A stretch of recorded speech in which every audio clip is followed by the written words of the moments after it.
ஒருவேளை நான் கீஸ்தனிக்கோட ladies வெர்ஷனாக இருப்பேனோ? Of course உங்கள் எல்லாருக்குமே கீஸ்தனிக்கு தெரியும். ஆனால் என்ன யாருன்னு தெரியாதுல்ல, சொல்கிறேன். நான் சின்ன வயசுலேருந்து செம்மையாக பேசுவேன். என்னை வாயாடின்னு சொல்கிற அளவுக்கு எல்லாருக்கிட்டையும் அவ்வளோ பேசுவேன். அது மட்டும் இல்லாமல் சின்ன வயசுலேருந்து எனக்கு எம்ப்ராய்டரிங், டிராயிங் சொல்லிட்டு எல்லாத்துலேயுமே இன்ட்ரெஸ்ட் இருக்கும். அதனால எல்லாத்தையுமே செய்வேன். இப்போ ஃபோன் வந்ததுனால அதெல்லாம் செய்கிறத நான் அப்படியே ஸ்டாப் பண்ணிட்டேன். அது மட்டும் இல்லாமல் இப்போ ஃபோட்டோகிராஃபியில் நான் இறங்கியிருக்கேன். ஃபோட்டோகிராஃபினா ஒரு கேமரா வச்சிருக்கிற அந்த அளவுக்குலாம் இல்லை. நம்மளோட அப்சர்வேஷனுக்கு ஏற்ற மாதிரி எது நம்மளுக்கு பிடிச்சிருக்கோ அதுதான் நான் எடுப்பேன். இப்போ இதுக்கும் கீஸ்தனிக்கும் என்ன சம்மந்தம் நீங்கள் கேட்கலாம், எனக்கு புரியுது. நான் சின்ன வயசுலேருந்து பண்ணதை இப்போ வரைக்கும் கண்டினியூ பண்ணிட்டு இருக்கவர் தான் கீஸ்தனிக். அதை பார்த்து தான் எனக்கு இன்ஸ்பயர் ஆகி இவரை ரொம்ப பிடிக்கும். அவரோட ரீசன்ட் பாட்காஸ்ட் பார்த்துருந்தேன். அதை பற்றின என்னோட அப்சர்வேஷனாக இந்த வீடியோ. லைஃப்பில் எவ்வளோ ப்ராப்ளம் இருந்தாலும் அதை எப்படி சிம்பிளாக காமாக ஹேண்டில் பண்ணலான்றத அந்த பாட்காஸ்ட்டில் சொல்லியிருப்பாரு. இதை விட அந்த பாட்காஸ்ட்டில் எனக்கு ரொம்ப முக்கியமாக பட்டது, உங்களுக்கு பிடிச்சதை செய்யுங்க, உங்களுக்கு என்ன தெரியுதோ அதை செய்யுங்க, அதுலேருந்தே நீங்கள் நல்லா பூம் ஆகலான்றத சொல்லியிருப்பாரு.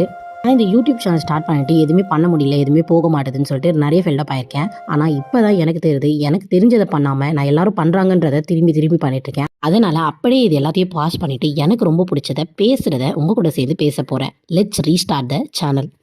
எல்லா கோட்டையும் அழிங்க. நான் முதல்ல இருந்து